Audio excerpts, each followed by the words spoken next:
નમસ્કાર મિત્રો, ખેડૂત મિત્ર યુટ્યુબ ચેનલમાં આપનું સ્વાગત છે। આજના સમાચારો વિશે જો વાત કરવામાં આવે તો વરસાદને લઈ મહત્વના સમાચાર। હવામાન વિભાગ દ્વારા આગામી 5 દિવસ સમગ્ર ગુજરાત રાજ્યમાં હળવાથી મધ્યમ વરસાદની આગાહી કરવામાં આવી છે। એટલે કે આગામી 5 દિવસ સમગ્ર ગુજરાત રાજ્યમાં સાર્વત્રિક વરસાદ વરસી શકે છે। આ સાથે જ રાજ્યના કેટલાક ભાગોમાં ભારે વરસાદ પણ થઈ શકે છે।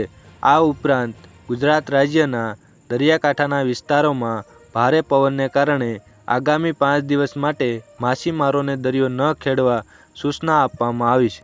આ ઉપરાંત ગાજવીજ સાથે વિવિધ ભાગોમાં છૂટાછવાયા વરસાદી ઝાપટા વરસી શકે છે।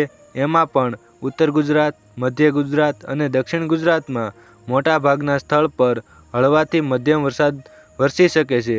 જ્યારે સૌરાષ્ટ્ર અને કચ્છના ભાગ પર વરસાદનું જોર આગામી 48 કલાક માટે રાજ્યના અન્ય ભાગોની સરખામણીએ હળવું રહે એવી શક્યતા છે।